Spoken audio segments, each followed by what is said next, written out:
கருப்பு சந்தன கருப்பு அப்படின்னு சொல்லுவோம். கருப்புல எத்தனையோ வகையான கருப்புகள்லாம் இருக்கு. அற்புதமான கருப்பின் காவலோடு இங்க இருக்கக்கூடிய அழகர் மலையா நம்மை காக்கும் தேவியா முப்பெரும் சக்திகள் அப்படின்னு சொல்றோம். இந்த இடத்துல பிச்சையம்மா அப்படி இருக்கா, மூன்று சக்திகளாக இச்சாசக்தி, கிரியாசக்தி, ஞான சக்தி அப்படின்னு சொல்றோம். இந்த மூன்று சக்திகளை எப்படி பிடிக்கிறோம் அப்படின்னா மலைமகள், அலைமகள், கலைமகள் அப்படின்றோம். முப்பெரும் சக்திகளாக இந்த இடத்துல பிச்சையம்மாள் அப்படின்னு சொல்றோம். இது எப்படி சாத்தியம்? மூன்று சக்திகள்னா என்னென்ன சொல்றோம்? இச்சாசக்தி, கிரியாசக்தி, ஞான சக்தி. மலைமகள், அலைமகள், கலைமகள் அப்படின்னு சொல்றோம். மலைமகள்னா என்ன? தைரியம். இன்னைக்கு எல்லாருக்குமே என்ன ரொம்ப முக்கியம்? தைரியம். இன்னைக்கு இந்த கும்பாபிஷேகம் நடத்தணும் அப்படின்னா காசு பணம் இருந்தா மட்டும் பத்தாது, தைரியம் வேணும், நடத்திடலாம். அப்ப இங்க இருக்கக்கூடிய கங்கணம் கட்டி கொண்டவர்களுக்கெல்லாம் மனதுல தைரியம் இருக்கு. எப்படியாவது இந்த குடமுழக்கான எம்பெருமானுக்கு நடத்தியே தீர்வோங்கிற தீர்த்தம் எடுக்க போகும்போது நாங்க நல்லபடியா தீர்த்தத்தை எடுத்துட்டு எம்பெருமானுக்கு கொண்டு வரணும். அப்போ செய்யற செயலுக்கான தைரியம், தன்னம்பிக்கை அப்படிங்கிறது நமக்கு வேணும். அது கொடுக்கக்கூடியவை யாரு? மலைமகள்.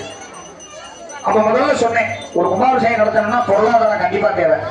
தானியமா இருக்கட்டும், ஒரு அன்னதானம் பண்ணோம்னா அரிசி பருப்பு கண்டிப்பா தேவை.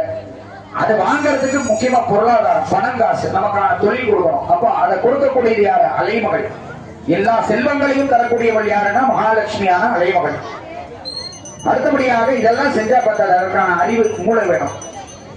ஞானம் அப்படின்னு சொல்லக்கூடிய இந்த செயலை நாம சரியா செய்யணும், நாம எப்படி செலவிடுகிறோம் என்ற புத்திசாலித்தனம் கண்டிப்பா ஒருத்தருக்கு தேவை. விரயமும் பண்ணலாம், அதை எப்படி சுப விரயமாக்குறோம் அப்படிங்கிற அந்த புத்திசாலித்தனத்தை கொடுக்கிறது கலைமகள்.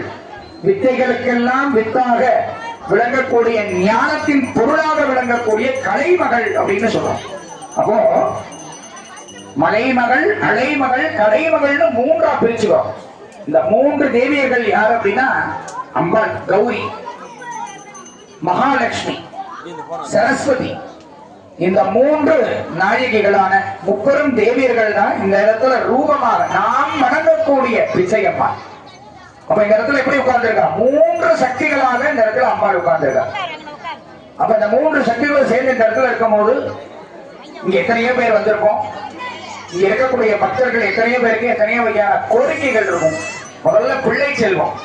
ஏன்னா பெற்றோர்களும் வந்திருப்போம், அந்த பெற்றோர்கள் பிள்ளைகளை கூட்டி வந்திருப்போம். என்ன செஞ்சிருப்போம்? என் பிள்ளைங்க நல்லா படிக்கணும், படிச்சாதான் நல்ல மதிப்பெண்கள் எடுக்க முடியும், அப்பதான் நல்ல வேலை உத்தியோகம் கிடைக்கும் அப்படிங்கிற ஒரு நோக்கத்தோடு நம்ம என்ன செஞ்சிருப்போம்? பிரார்த்தனை. பாலகானாம் சரஸ்வதி கடாட்சேன வித்யா ஞான வைராக்கிய பாலங்கதா சித்தியர்த்தம். படிக்கின்ற மாணவர்கள் கல்வி, பெற்றோர்கள் என்ன அவர்களுடைய பிரார்த்தனை? பிள்ளைங்களாம் நல்லா படிக்கணும், நல்ல மதிப்பெண்கள் எடுக்கணும், நல்ல வேலை கிடைக்கணும். அது ஆண் குழந்தையா இருந்தாலும் சரி, பெண் குழந்தையா இருந்தாலும். அந்த திருமண வயது வர வரைக்கும் பெற்றோர்களுக்கான நோக்கம் என்னவா இருக்கும்? நல்லா படிக்கணும், நல்ல உத்தியோகத்திற்கு போகணும். அதுக்கப்புறம் பெற்றோர்களுடைய நோக்கம் எதுவா இருக்கும்? பருவநிலை. அந்த குறிப்பிட்ட ஏஜ் வரும்பொழுது கன்னியர்கள் ஆண்களாக இருந்தாலும் பெண்களாக இருந்தாலும் நல்ல வரன் அமையணும். பெற்றோர்களுக்கு என்ன நோக்கமா இருக்கும்? எப்படியாவது என்னுடைய பிள்ளைகளுக்கு நல்ல வரன் அமையணும்.